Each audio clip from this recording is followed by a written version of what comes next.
Hooray! 2.5 years after I first started painting these, finally, inverted commas, finished the Comanche collection by Warlord Games. Reasonably happy with my efforts. Possibly could be revisited again to put on a few more minor details, perhaps tidy things up in later time, but to all intents and purposes, 22 mounted Indians and 22 foot figures completed.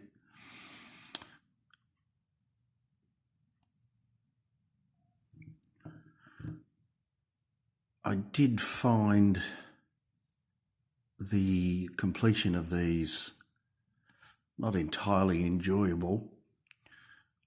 A bit like painting celts for the ancients,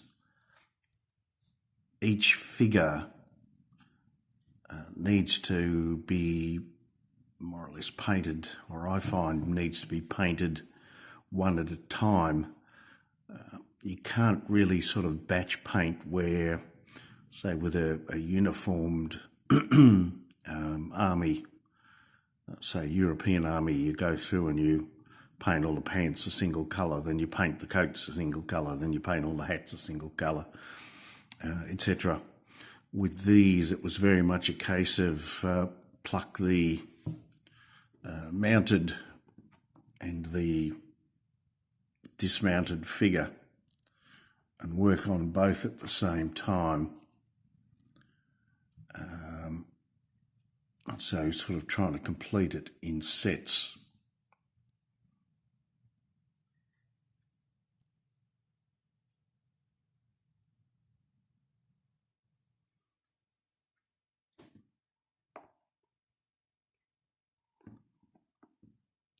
Some of the more interesting figures in the collection, although strangely you won't find these warlords have put them under their Seminole Wars section, whereas in fact they should be under the Comanche Wars section. A pack that comes with 4 figures, 1 mounted or 2 mounted, 2 dismounted. This is the first one. This chap is called Buffalo Hump, who led a famous raid in 1840 through southern Texas, eventually reaching a place called Linville, forgive my pronunciation there, L-I-N-N-V-I-L-L-E, I think it is, where a merchant called Robinson had a supply of parasols and top hats, and by the look of it, probably coats as well, in a warehouse which the Indians, in the process of burning Linville down, which apparently was a pretty big port back then, helped themselves to the parasols and the top hats. And hence we see Buffalo Hump portrayed wearing some of the booty from that particular raid. The other figure that comes with that pack is this particular figure, pronounced Hisu Sanchez, little Spaniard, who was a half Spanish, half Comanche, had to very much always stand out in the Comanche society to offset the derision that he received from the rest of the tribe for being half Spanish. All of the warlord figures I found nice figures. Now you'll notice that I haven't particularly gone to town with most of them haven't got any real war paint on them, on their actual bodies as such. Now there's a reason for that. I found when I was doing my ancient Persians who obviously had at times, very ornate clothing. If you put too much detail on the figure, yes, it looked fine, up close. But when you put it in a bunch of 24 of similarly dressed chaps and say put it 2 feet away from you on the game table, it looked like a dog's breakfast. Too much detail. Strange, but true. And so I've tried to some extent to do that with this particular collection. Now, I have made a couple of exceptions, one being, now these 2 figures, even though they're in the Comanche, they're actually Sioux or Lakota. This one being Gaul, who was a hunk papa Sioux. Now you can see I've gone to great lengths to do a bit of wall paint on him. Focus. And the other one being Crazy Horse. For those of you in the know, of course, will instantly recognise the white hailstones with which he was decorated. But on the whole, I've tended to restrict the war paint more to the actual, or to the horse, rather than, say, the Indian per se, because I wanted to avoid that problem of too much detail. Not overly happy with my efforts, but I am getting older. I'm finding it harder to see things, harder to hold the brush steady,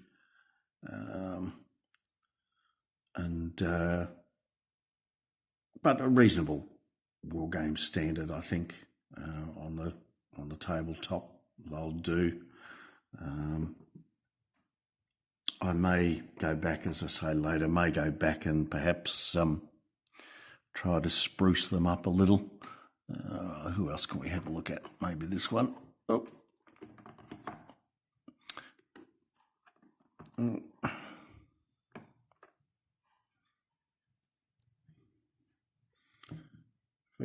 Focus.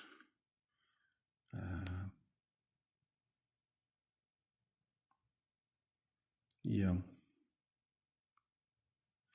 Skin colour probably a little bit dark. I used Bugman's Glow, then a dark tone wash, or even a flesh tone wash, and then went back over and tried to highlight using the Bugman's Glow paint. Perhaps should have mixed the Bugman's Glow with a little bit of white. I don't know. I'm no artiste. I generally prefer just to paint straight from the pot per se. But yeah, anyway, good enough for the tabletop. The Comanches themselves, I didn't know too much about them. I had heard of them from, the Westerns, like most kids growing up in Australia, probably the UK as well, America. You grew up in the 60s with Westerns very much on your TV. Bonanza, Rifleman, Custer of the West, Rin Tin Tin. And from movies and so forth, we knew a fair bit about the Lakota, the Sioux, Sitting Bull, Crazy Horse, Red Cloud, names that need no introduction. And of course the Apache, Cochise, Geronimo. We'd heard of the Comanche in movies, but not a lot. I didn't know a lot. And of course this is pre-internet days. I won't bore you too much with their history, but they were very much the lords of the southern plains, particularly brutal, apparently pushed several neighbouring tribes off the southern plains, including the Apache, somewhat amazingly to me. Not only pushed them off the plains, but pushed several tribes, neighbours, to the edge of extinction. Whether they were more particularly brutal than other tribes, I don't know, but that's very much the impression I get. For painting the Indians, or the Comanche in particular, or Native Americans, I suppose we should call them, of course the ubiquitous Osprey books come in handy, the one particularly on the Comanche. I do have at least half a dozen of others on various Indian tribes and so forth. Just a reminder to talk a little bit about the rules I might use. They're set by Chris Peers. Seem on reading quite good. Like others growing up in the pre-internet days, we relied on magazines such as Miniature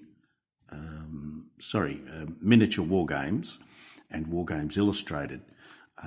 Unlike others, I didn't keep the entire magazine per se, but I would cut out or take out pages of things that were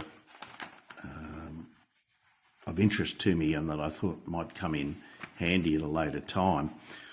I think these pages may be from Miniature War Games, probably dating back to, I would think, at least the 1990s, Guernsey Foundry.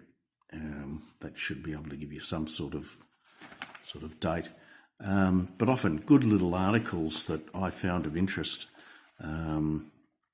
such as this one here, Painting the Plains Red, a good description of what the Indians would paint on their horses and what particular symbols would mean. Likewise with the face paint, what they'd paint on their shields. Certainly not academic standard, but more than good enough for your average war gamer. And here, Painting the Plains again, this time a little bit of colour, more information. The chap here is meant to be the Comanche. Apparently a little famous, or what differed them from other tribes is they would often have these fringed shirts and fringed or very long fringes on their shirts and on their pants. After 1850, well, often pants were made using cloth, traded for, blue being a particular popular colour. Their shirts apparently green and yellow dominated, is that the word? Were popular.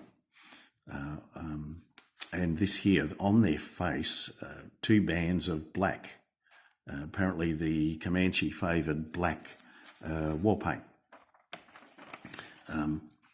So yeah, things like that I've collected over the years that have proven quite handy, along with the, as I say, the ubiquitous Osprey books. In terms of rules, what am I going to use them for?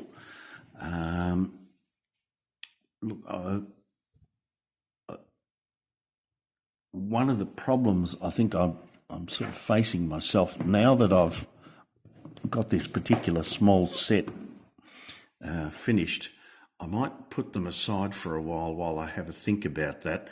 You may recall doing the Little Bighorn has always been a bit of a passion of mine, but I've long since come to the conclusion that if I'm going to do that, 15mm or possibly even 10mm will be the way to go.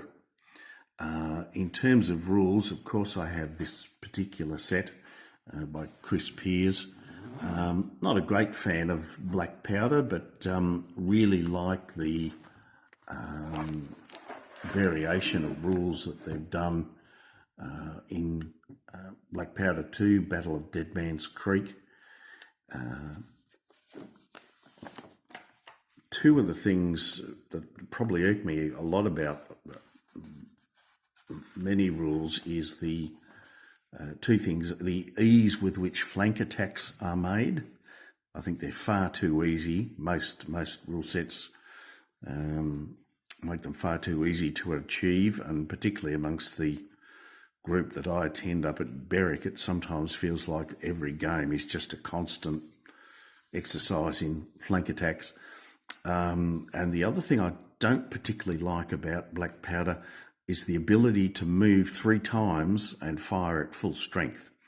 Now, I do understand that there have been several supplements that have come out that have addressed both those issues that I have, so I'm just talking about the basic straight rules. But I do like this particular scenario, and two of those, or both of those problems I have with the standard black powder rules are overcome in that in this particular game, of course, all the Indians and the cavalry are considered skirmishers. They don't have flanks. So if somebody gets, 3 moves and zips across from one end of the table right across your entire front line to hit some other unit, they're not going to hit them in the flank. And the other thing is that, as they say in here, firing, a lot of the time you're going to need 6s to hit, because they're considered skirmish. So it's naturally, instead of 4, 5 and 6 to hit, it goes to 5 and 6 to hit. And then, of course, often they'll be in cover. So often it's a 6 to hit. Now that appeals to me. At the Battle of the Rosebud, they estimate that 25,000 rounds were fired off, resulting in about, give or take, 60 to 100 casualties, including, that's dead and wounded, in both sides. And at the Little Bighorn, 40,000 rounds of ammunition were fired. So yeah, a lot of shooting for not much result. So these may well fit the bill.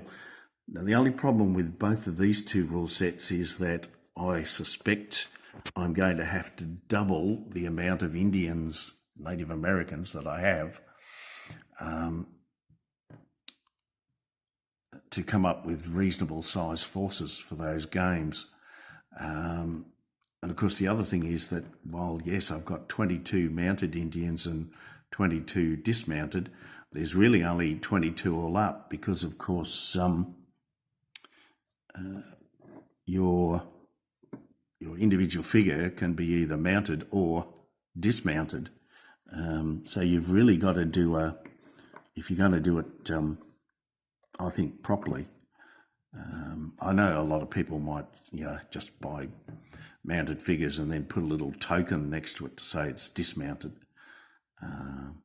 Certainly cheaper doing that, but I really think you've got to have a dismounted figure. So this collection here, it's really only 22 figures. And I think for these two sets of rules, I need probably close to 60. Looking at Peter Pigg's Western rules, his video on that particular set of rules, I may have enough here to cover an Indian force in 28mm. The video has 3 groups of, I think it's about 6 mounted figures each, and then 2 groups of the same foot Indians. So if that's the case, I've got enough figures here to supply a force for Western, but I suspect that the problem with Western will be the same as with these two sets of rules, that the figures can either be mounted or dismounted. Anyway, yes, so I think that's about it. As I say, 2.5 years in the making. I'm glad to have reached the end with them. As I say, probably go back sometime in my, or perhaps go back sometime and do, say, perhaps a bit of face war paint or something like that on them. Nothing too much, as I say. I don't want to muddy them up too much. Regarding the Comanche themselves, a couple of famous battles if you want to look into it. The Adobe Walls, 1864, with famous frontiersman Kit Carson, and a battle by the same name in 1874, led by the Comanche leader was named Quanah Parker, Quanah, I believe. He was half white, half Indian, quite a famous chief, and led them reasonably successfully, I believe, once the war's finished in June 1875. Quanah Parker led his group of Comanche in, and they surrendered to live on the reservation. I believe he was quite successful at that, though. Yeah, I think that's all for the time being. Hope everyone is well. Hope everyone's doing okay, steering clear of the COVID. We're still having a couple of little outbreaks here in Australia. Up in Sydney at the moment, we've got the Delta virus threatening to run amok, so they've gone into lockdown.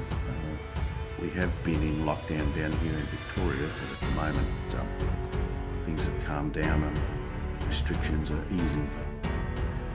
So yeah, stay safe. Thank you for your time. Hope you enjoyed that. More soon. Bye.